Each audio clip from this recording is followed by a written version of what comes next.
So as Jeff mentioned, we're talking about gumming it down and sort of decreasing the amount of gums and binders that you're using in your baking. And the reason we're concerned about this, as Jeff mentioned, they are expensive, but also because they're sort of everywhere. It's not just in gluten-free baking that we're concerned about them. They're in all kinds of other products. So trying to make you a little bit more aware of that today and finding things that are a little more close to nature to use. And working for Choices Markets, that's something we're both really passionate about, is eating foods that are as close to nature as possible.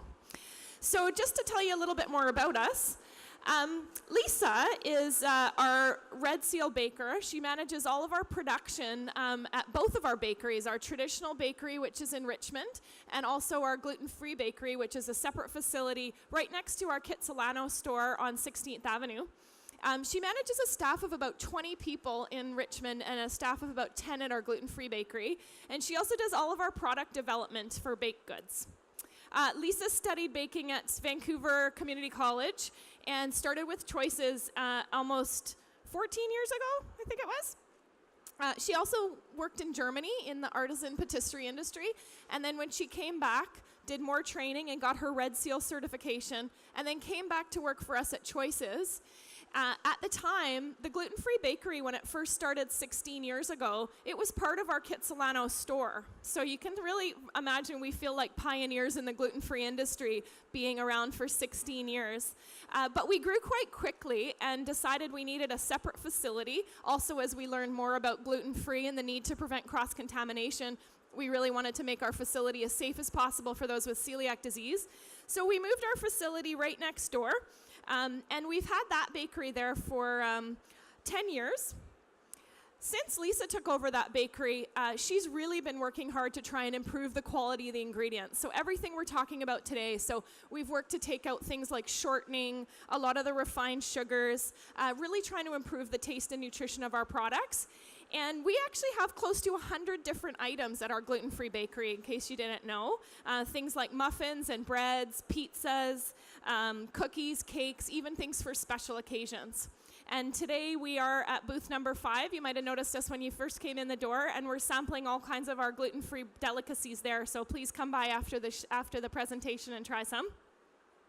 A little bit about me, I'm the Nutrition Operations Manager at Choices, and I've been with the company for 3.5 years, and I'm a registered dietitian. I oversee our nutrition program, and we have nutrition consultants in every single one of our stores and offer free 60-minute one-on-one sessions with one of our nutrition consultants. So if you're ever looking for meal planning ideas, recipes, information about nutrients that you want to be cautious about as somebody who's avoiding gluten, our consultants are happy to work with you one-on-one, and you just have to send an email or go on our website and sign up for a tour. I also manage our seminar and cooking class program, not only doing talks like this, but also bringing other people in. So we bring in various practitioners, naturopathic doctors who are experts in the field of gluten sensitivity, and they do talks. We bring in celebrity chefs, and we have our own in-house executive chef, and we offer cooking classes. And then I also do writing for our newsletter and for our books. We have a series of wellness books that we actually have available at our booth today too. So this is our gluten-free food guide. We have 25 recipes in here and all kinds of information. And also a bit of product development. So that's a little bit about us. What we're talking about today is really these gums that you might have heard a little bit about or seen some of their names on ingredient lists of products, but things like Xanthan gum, guar gum, Carrageenan. We're going to talk a little bit about how they're produced and why they're used, and some things you might not know about them that you want to be a little bit cautious about. We're also going to be talking about some alternative ingredients, things that you may have heard of or may be using already, or maybe just need a little bit more experience or a reason to try them out. And then we're going to make some muffins and show you how we put some of these ingredients into action. And then we're going to save a little bit of time for questions. I can imagine having access to a Red Seal baker who does a lot of gluten-free baking. You probably have a lot of great questions for Lisa. So the first one we're talking about today is guar gum. And guar gum is actually the ground endosperm, which is the inside part of the starch. It's actually produced by dehusking and then milling and screening this bean. It's mostly produced in India. That's where most production occurs. And it's a leguminous shrub. That's what the guar shrub is. It acts as a food and a water store for that plant. But the reason that we harvest it and process it is because it's used as a thickener in a lot of foods. It's also used as a delivery agent for a lot of medications because it degrades very rapidly in the intestine. It also has the potential to expand by 20 times its volume. So when it encounters a liquid, it really expands. And some of the concern about this is that it does have the potential in large amounts to cause intestinal blockage and decrease absorption. So it starts to kind of block your intestine from absorbing other nutrients. We have seen some studies coming out. The International Journal of Cancer published a study where it looked at rats and found that there are some links to colon cancer with guar gum. Now, this is in larger amounts that you consume in a baked good, but something to be aware of. We're not necessarily saying you won't find things like guar gum and xanthan gum in some of our products and some of the other delicious products here. It's about being mindful of using it just as your go-to ingredient at home. The next one we're going to talk about is xanthan gum. And this one's probably a little bit more popular than guar gum. And it's actually produced by fermenting a carbohydrate. So Bob's Red Mill, this is a product that we carry, and it's not cheap. This is definitely anywhere from $14 to $18 online or in our stores. You do use a smaller amount of it, so it doesn't seem like a crazy purchase, but it's that really there's a lot of xanthan gum in gluten-free baking, but also in other kinds of products that you're buying. It's made by fermenting a carbohydrate with Xanthanomys campestris bacteria, and the carbohydrate can be either corn, wheat, soy, or whey. Bob's Red Mill actually uses wheat, which sounds funny considering it's for gluten-free baking, but there's no wheat really left by the time the bacteria does its job, and they do significant testing to make sure that it's 100% gluten-free. But it's dried after it's fermented, and then it's ground into a fine powder. When you add a liquid to it, just like with guar gum, it becomes very gummy, and it's trying to replace that binding capacity that gluten has. So when you're using it in a non-gluten product, you want to have that binding property. But you're also going to find it in all kinds of other applications. So it's used for stabilizing and thickening things, and you'll especially see it in salad dressings and sauces. And if you've noticed certain salad dressings all kind of taste the same, that taste is really that xanthan gum taste. You'll start to pick it up after you use it. And then also ice creams and frozen desserts, but also things like cosmetics and lotions. So it's really everywhere. Can we have the handheld used too? One thing to remember too is that you can use... No, it's not. One thing you can remember when you're using the baking too is that the guar gum and the xanthan gum are interchangeable. So if you're following a recipe and you have guar gum at home and it says to use xanthan, it doesn't matter. You can use either or. They work the same. Equal levels would be fine. The reason xanthan gum is something that you don't want to just consume just without thinking about it too much is because for some people it really does have an ability to swell within the digestive tract and can cause symptoms like flatulence and bloating. There is a sensitivity or an allergy people develop to xanthan gum, and it worsens with increased exposure. So the more you consume, the more sensitive you're going to become. And part of the difficulty with the gluten-free community is because these symptoms actually mimic a lot of the symptoms that you have when you're struggling with gluten sensitivity or celiac disease. So a lot of those digestive issues, now you're having them still, and it makes you question your gluten-free diet. Have I really removed all the gluten from my diet because I'm having some of those symptoms again, when actually it could be from the xanthan gum or from the combination of all these other different gums that you're eating. There was a study in the Journal of Occupational and Environmental Medicine that showed that bakery workers that were exposed to large amounts of xanthan gum also had nose and throat irritation. So it's not a totally benign substance, even though it comes from natural sources. Because these gums are very heavily processed, we have to be cautious about how much we're using. Some other people have also noted migraines and skin irritations. If you actually do a research on the celiac blogs and websites, you'll find there are a lot of people that are very concerned about this ingredient. The next one is Carrageenan, and although it does seem very natural, it's coming from red seaweed, which is also called Irish moss. Most of the production occurs in the Philippines, and it is quite heavily processed. So it goes from something that's growing in the sea very naturally, a seaweed.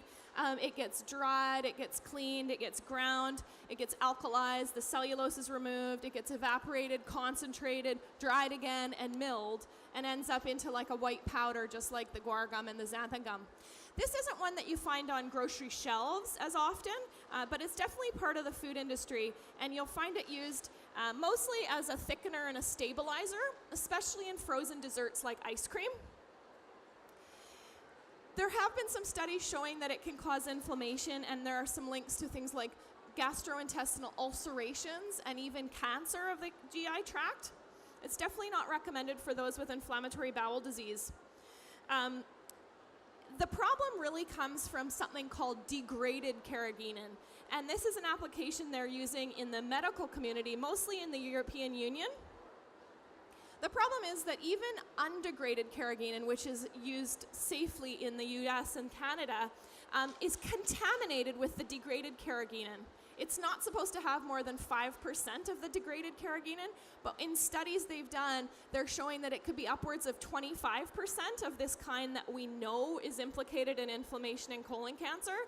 And the people that are testing it in the industry, they're actually not 100% sure why they can't get an accurate reading of how much degraded versus undegraded carrageenan is in the product. So it's a little bit uncertain, and that's why it's posing questions for people that are having reactions to these products. But it's not all bad news. We're not here to be kind of downers and make you scared about the foods that you're eating. We want to really inspire you and motivate you, and that's what our nutrition programming is all about at Choices, and all of our products as well. We really want to inspire you to use more natural ingredients and find alternatives so that you minimize consumption. So the first one we're going to talk about today are chia and flax seeds. How many people are using chia and flax regularly in their baking and their eating? Awesome, that's great. So one thing we wanted to talk about is just what great sources of fiber they are. So in a couple tablespoons, you can have 4 grams of fiber. Chia is a little bit more than flax, a little higher fiber.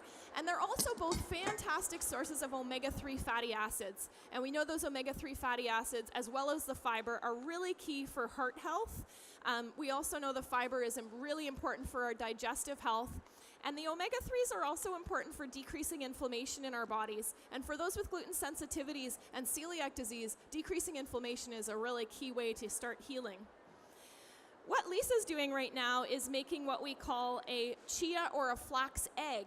And this is really common in vegan baking where people are not wanting to use egg. If you eat eggs, then there's no reason not to use eggs in your baking. It does provide a great source of protein and has that binding capacity. But this is a great way to do it. And all you do is take a tablespoon of the seed, mix it with 3 tablespoons of water, and then let it sit. So that's what Lisa's done here. And we'll show you the magic that happens by the end of the presentation. You'll see that the seed and the water actually form a cohesive substance like a gum. Chia is grown in Peru and Mexico predominantly, and it can be a little bit more expensive than flax. But the benefit of chia, as I said, a little bit more omega-3 and a little bit more fiber, but you don't actually have to grind it. Flax seeds have a very hard outer shell, and so they actually have to be ground for you to access that soluble binding property, but also so that you can access the omega-3 fatty acids. The flax seeds, though, do grow in Canada, so some kind of, there is a benefit to having something that grows right here, and they are more inexpensive, so that's a benefit of the flax over the chia. What about you, Lisa? Where do you use chia and flax in the bakery? We try and use it in our muffins. We don't actually use chia, but we use a lot of flax, a lot of ground flax in our muffins to get rid of all of the xanthan gum. Just about all of the xanthan gum we used to use in our muffins is no longer there. I think we are down to 1 left that we need to work it out of. And we've managed to replace it with ground flaxseed or rice bran. And it's provided the binding that we need and the structure that we need. And we also use it in a lot of our breads because it provides great flavor as well. So the ground and the whole flax seeds. Just sometimes it's nice to see the flax seeds as well. It's they're tasty, but the ground is definitely more beneficial, and we aim to use as much ground as possible. Part of the reason Lisa and I get along so well is because we're both moms and we have 2 young kids, and so we're both passionate about this in our personal lives, the need to decrease the artificial ingredients and some of these less healthy ingredients. I'm not sure if any of you had this happen to you, but when you have kids, of course I was already interested in food as a dietitian, but once you have kids you become very cautious about what you're going to put into their tiny bodies. And so not too many of these gums would I want to make it into my kids' bodies, so that's why we use these. But it's kind of nerdy. I know we're kind of food nerds. My daughter loves chia seeds so much, she literally pulls them out of the fridge. Please, Mom, can I have some more chia seeds, and sprinkle them on my yogurt and things like that. So hopefully you're all as lucky and can find some good use for these. The next one we're going to talk about, though, as I say, we'll come back to the chia and you can see what happens. But the next thing we're going to talk about is pumpkin. And this is another one of our lovely local products. This grows in BC without any trouble, winters very well. This is actually called a sugar pie pumpkin. And this is different than those big pumpkins that we grow for jack-o'-lanterns for Halloween. That's not the kind of pumpkin we want to tell you to use. I don't know, has anybody ever made the mistake of trying to bake a jack-o'-lantern pumpkin? Yeah, me too. I thought I had one at home. We never carved it for Halloween. And I thought, hey, why let this pumpkin go to waste? And so I baked it in the oven. Never try that. It makes very stringy, unusable food. I tried it in a soup and then nobody would eat it. But the sugar pie pumpkins do really, really well. And the reason we like to use pumpkin in our baking is because it contains pectin, and that contributes structure and binding to the baked goods. The other benefits, though, this is a fantastic source of fiber, also iron, potassium, and huge amounts of vitamin A, and that comes that orange color. That's the beta-carotene, and it's a fantastic source of vitamin A. So you can use pumpkin in things like muffins, breads, pancakes. Lisa even makes cookies sometimes. But what I wanted to show you too is that you can buy pumpkin, you can buy it canned, and this is a great brand. It doesn't have BPA in the can lining, so something you can feel confident buying if you just want a simple, easy thing to keep in the cupboard. What I wanted to make sure you were aware of, though, is not to buy the pumpkin pie mix for your baking. This is okay if you want to make a pie, but this one has a tablespoon more sugar than just the straight canned pumpkin, so be mindful when you're choosing. They kind of look the same. But ideally, if you can, keep some pumpkin around and you can bake with it. So you simply cut it in half, scoop out the seeds. I put it in the oven, and my husband teases me because I never want to dirty a pan because then I have to wash it. So I just put them half facing up on the rack of the oven, so I don't even have to use a pan. And then pull it out, scoop it out, and you get this beautiful pumpkin. You can just mash it with a fork. And you can even keep this in the fridge, make it the night before and use it in your pancakes in the morning. But really, there's no need to use something like a gum, like a xanthan gum, in your pancakes, especially if you can use something like pumpkin. If you don't have pumpkin, there are other things you could use too, like sweet potatoes. They have that beautiful orange color as well, and that same kind of binding capacity and fiber content. But also kabocha squash or curry squash. All of those lovely winter squash can be used in the same capacity. So that's pumpkin. The next one we wanted to talk about is bananas. We didn't bring bananas with us. We figured you guys have all seen bananas before. But they also contain pectin, and that contributes structure as well and binding, and you can use them to replace eggs. They also have a great amount of fiber and potassium in them, so muffins, breads, cakes can all benefit from a little banana. And if you don't want that banana flavor, you just want to use something else. So in muffins, I like to put in berries. If you throw in some raspberries, they really overpower the banana, so you get that wonderful berry flavor, and the banana just provides that structure. If you have overly ripe bananas, please never throw a banana away. You just simply pop them in the freezer. If you like to use them in your smoothies, we recommend taking the skin off and storing them without the skin, just in a Ziploc bag, for example, and then you can just throw them right into your smoothie. But if you're using them for baking, you can actually freeze them right in the skin They turn all black, so they don't look all that pretty, but you just pull them out and thaw them, and then they go right into your baking. We have our little fair trade symbol up there too, and I have to give a little plug just because it's something I'm passionate about, but we actually don't sell conventional bananas at Choices anymore. We do sell a lot of conventional products, and we believe in giving people a choice, but bananas is one of the ones that we've decided the conventional banana industry is really very problematic from an environmental and a social perspective, and so fair trade and organic bananas are something to keep your eye out for, and bananas are the #1 fruit consumed in the world, so making some small changes in that industry can have a big impact. Something too about the pumpkins and bananas, not only does it provide the structure, but you'll notice that a lot of gluten-free baking can be very dry.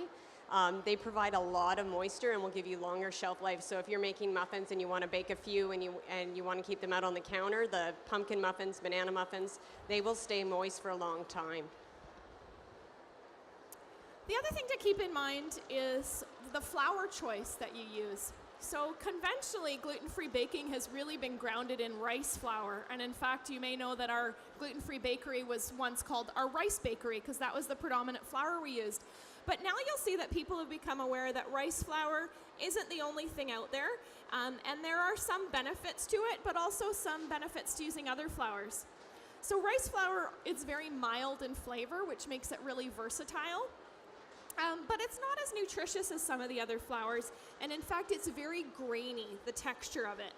It needs a lot of starch added when you're baking with it, and the starch is very drying, so it can be problematic in that way. We did bring a whole bunch of these other flours, so if you want to pop up afterwards and take a peek at them, we've got lots of them to show you. So some of the other ones to use instead or in combination with, oops, wrong way. In combination with the rice flour are things like sorghum flour. Is sorghum new for anybody? You guys using sorghum flour in anything? A little bit? Yeah, okay, good. So that's one to think about, and that's one that Lisa's really well versed in. The thing I really like about the sorghum flour is the starch content is similar to wheat. So if you're looking at recipes that, you know, Grandma used to make this great cookie and I love it and I want to make it, try the sorghum flour because you don't have to play around with your ratios of starch and trying to figure out. Usually, most of the time, I don't use starch when I'm using sorghum flour at all. So it's a very strong flour as well as it's very free-flowing, so it's not grainy like the rice, so you won't have to worry about that texture. The other one we wanted to talk about, I realized I put this under the heading grain flours, and it's not actually a grain, but chickpea or garbanzo bean flour, or sometimes you'll see it called garfava flour because it uses fava beans as well. It's a great one to add because it has a lot of flavor, but also fantastic nutrition. Chickpea flour has twice the protein of rice or sorghum flours and 1.5 times the protein of wheat, so actually more than a gluten-containing wheat flour. It also has a great source of folic acid. So the reason you'll see folate added back into everything is because when you strip away all the nutrients from wheat flour and you have just a white flour left, it doesn't have folic acid in it. And that became very problematic about 2 decades ago when they realized that neural tube defects in babies in utero were caused by a folate deficiency in the mother. So they started fortifying the food supply and really making sure that women of childbearing age always consume folic acid. So folate is one to really watch out for, and this is a great source of that. Some of the other flours out there that are fantastic to try out are the nut flours. So coconut flour, almond meal flour, those types of things. But they are expensive. So from a $4.99 package of brown rice flour to a $16.99 package of almond flour, you can see that it's hard to make that decision sometimes. So really what we want to talk about is using them sparingly in combination with other things. But they have so much great flavor and they're really high in protein. So they're a really great one to think about. And if you want, you can actually make your own. So we are going to talk to you a little bit about that today. We've brought along a trusty little coffee grinder, and it's a great way to make nut flours. Yeah, the coffee grinder is fantastic. So if you want to grind your own flaxseed or your coconut or your almonds, it works great in there. Just don't fill it right to the top because the little blender on the bottom won't be able to reach it all. So if you fill it about halfway and just pulse it a few times, and it turns out to be wonderful coconut flour. What I really like about making your own coconut flour is it doesn't tend to be as pasty. I don't know if you've used a lot of coconut flour, but it can have a very pasty texture, especially if you're using it just in straight concentrations. When you grind the actual coconut, it doesn't tend to be that way. And then you've got, usually it's a lot cheaper as well too, so it's more cost effective. Absolutely. And you can do that if you don't have a dedicated coffee grinder. Your blender can work to a certain degree. And you can also use that for things like oats and other grains. The only thing that you want to be cautious about when using a nut flour with eggs in a product, if you don't use a grain flour in combination, it will burn very easily. So the sugar content basically will cause the product to caramelize or brown very quickly before the center of the product will cook through.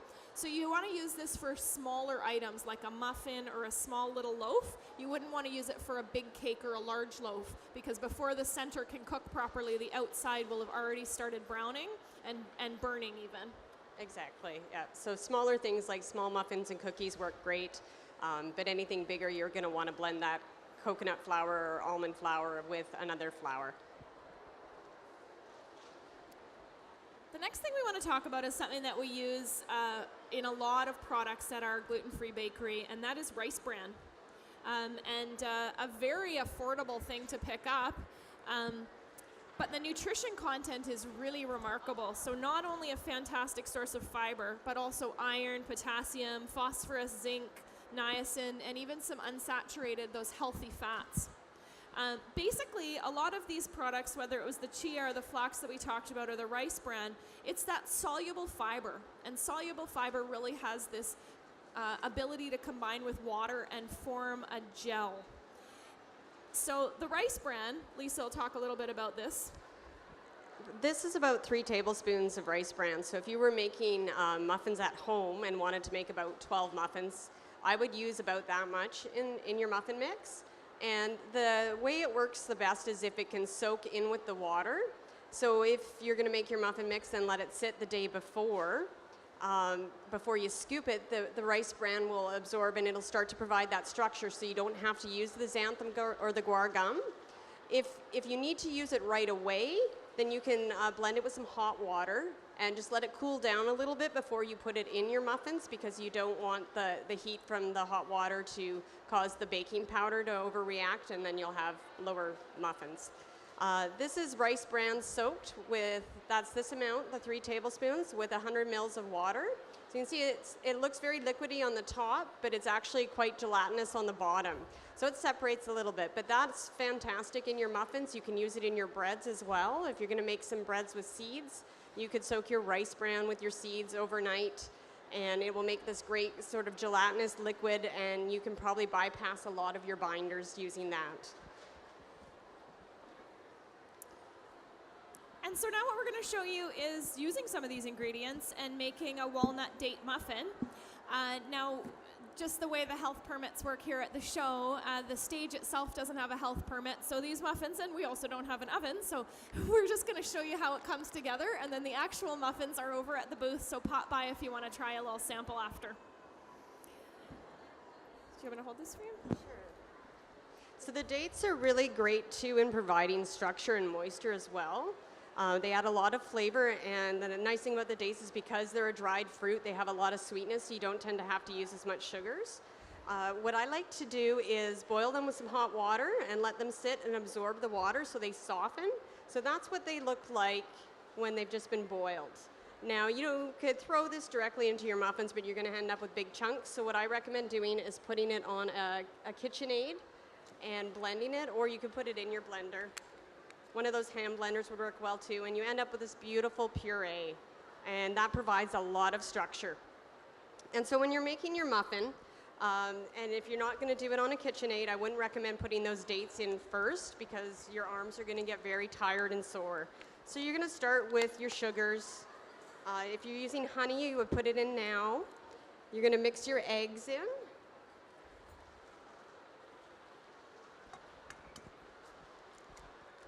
And you want to blend those up right away. If your egg yolk touches the sugar, it can actually start to cook on you right away, so you'll end up with little yellow clumps in your baking. So try and stir it into the sugar right away. The egg white will buffer that from happening as well. And as soon as it's blended, you don't have a problem. And then I like to put in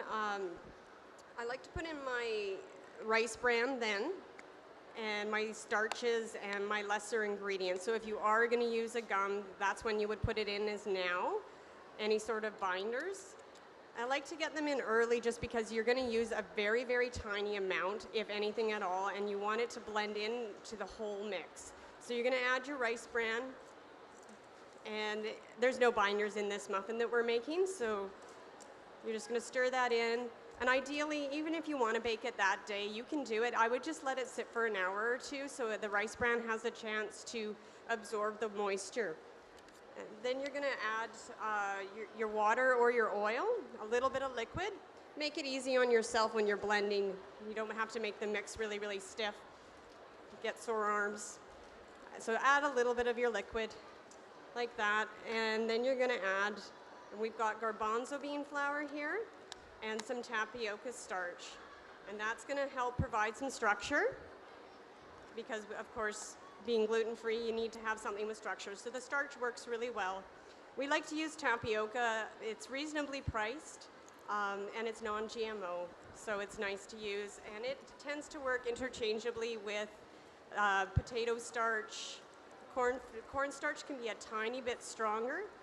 So you might want to ease up a little bit on that if you're following a recipe, but the tapioca flour and the potato starch are interchangeable. So you're going to blend that up, and you're going to add your oil. Always good to have a little fat. It helps keep it moist. And then at this point is about when I would want to put my dates in, because you've got everything incorporated nicely. Oh, I'm sorry, I'm missing my rice flour. So we use, in our date and walnut muffins, we use dates. We use a little bit of honey to provide some moisture as well. We use a little bit of sugar, and then we use mostly brown rice flour, but we have some lovely garbanzo bean flour to add a little bit of nutrition as well as some flavor. And that garbanzo bean flour, as well as the rice bran and the dates, mean that each muffin has 4 grams of fiber, which can really help to decrease any kind of a blood sugar response that you might have from the little bit of sweetness from the dates or the sugar. So higher fiber content in your muffins and your baked goods, the better. And the thing to remember too with the dates is the sugars may be higher because of the dates, so it's not necessarily direct sugar in there. There is some, but we tend to get away with using lesser amounts. Same with when you're using your bananas and your pumpkins. Because they naturally have a lot of sugars, you don't have to use quite as much. And then at this point, once you have everything incorporated, you're going to take your lovely puree of dates and you're going to put that in and blend it.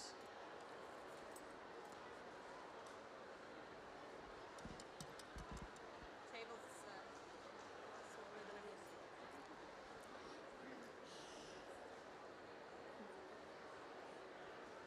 to. And you're just going to stir those dates up. And like I said, with the rice bran, for it to have its maximum benefit, I would let this sit for about an hour or two. And then bake them at 350, 375 potentially, depending on your oven. And you have yourself a beautiful muffin. And the only thing we are going to show you as well is anybody using ice cream scoops for their muffin making at home? This is a fantastic tool if you haven't discovered it already, but it's the perfect way to pour into your muffin cups without spilling all over the pan and get a really good serving size. So an ice cream scoop, and it has the little lever on it and just goes right into the muffin cup. That right into your cup. And there you go. The nice thing about it too is when you get used to baking at home and you're wondering how much do I put in this muffin tin?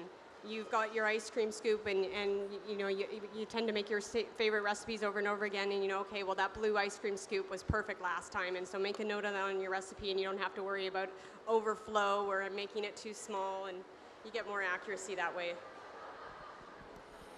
So we want to save room for questions, but I just wanted to sum up really by saying that the purpose of our talk today wasn't to say you have to avoid xanthan gum or any of these things altogether. It's really to be more mindful about them being in all kinds of different sources. So if you've started using it and you're a baker at home and you really use it in almost everything that you bake, start noticing where it is in other products. So if you buy store-bought salad dressing and sauces, or if you're having ice cream as well that day, you may be taking in all of these different gums, and because we know that they all have these issues in the digestive tract, you may be taking in a bit of a larger amount than you thought, even if you're only using a teaspoon of xanthan in your recipe.